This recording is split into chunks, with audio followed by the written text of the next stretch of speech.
మనమంతా మొదట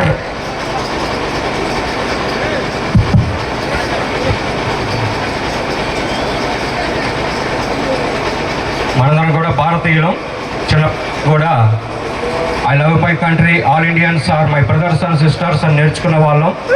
మరి ఒక మాట ప్రవీణ్ పగడాల గారు ఒక మాట చెప్పారు తన ప్రసంగంలో, మతం చంపేస్తుంది అని అన్నారు. ఆయన ఎప్పుడు కూడా మతాన్ని ప్రకటించలేదు, ఆయన ఎప్పుడు కూడా మార్గాన్ని ప్రకటించారు. అది జీవ మార్గము, రక్షణ మార్గము, మంచి మార్గము, ప్రేమ మార్గము. ఆ మార్గాన్ని ఆయన ప్రకటించాడు. క్రైస్తవం ఎప్పుడు కూడా మతము కాదు, యేసు వారు కూడా మతస్థుడు కాదు, మతస్థాపకుడు కానే కాదు.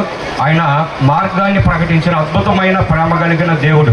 ఆయన జీవాధిపతి. మనందరి కొరకు మరి సర్వమానవాళి పాపం కొరకు, పాప ప్రక్షాళన కొరకు రక్తం చిందించి ప్రాణము బలిగా అర్పణగా అర్పించి ప్రేమతత్వాన్ని నేర్పించిన అద్భుతమైన దేవుడు యేసు వారు.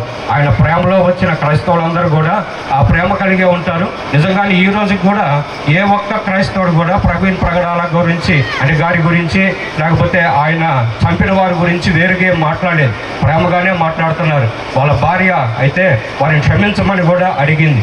సో ఇవన్నీ కూడా మనం అర్థం చేసుకోవాలి. ప్రేమతత్వము మరి చెబుతూ ఉన్న వారిని మరి ఎందుకనో ఈ మునుపు అయితే భారతదేశంలో ఈ పరిస్థితి లేదు. గత 15 సంవత్సరాలుగానే ఇలాంటి మతం ఎప్పుడు కూడా మంచిని నేర్పించాలి, మతం ఎప్పుడు కూడా క్షేమాన్ని కలుగజేయాలి, అంతేగాని ఉన్మాదాన్ని పుట్టించకూడదు, ఉన్మాదాన్ని కలిగించకూడదు. అది ఏ మతమైనా కానీ అది మనం అర్థం చేసుకుంటూ ఇది మతము కాదు, మత ప్రచారం కానే కాదు, ఒక మరి దైవజనుడికి జరిగిన కొంత అన్యాయం. అందరూ కూడా మరి చక్కగా మరి దీనికి స్పందించండి. ప్రభుత్వాలు కూడా మాకు నమ్మకం ఉంది, క్రైస్తవులకు మేము నమ్ముతున్నాం, త్వరగా స్పందించి న్యాయం చేకూర్చవలసింది అడుగుతున్నాం. మరి ఇవి జరిగిస్తున్న మరి సెంట్ మార్క్స్ లూథరన్ చర్చి వారి కమిటీ వారికి చాలా మరి ఎంతైనా అభినందనీయులు. దేవుడు వారిని దీవించునుగాక.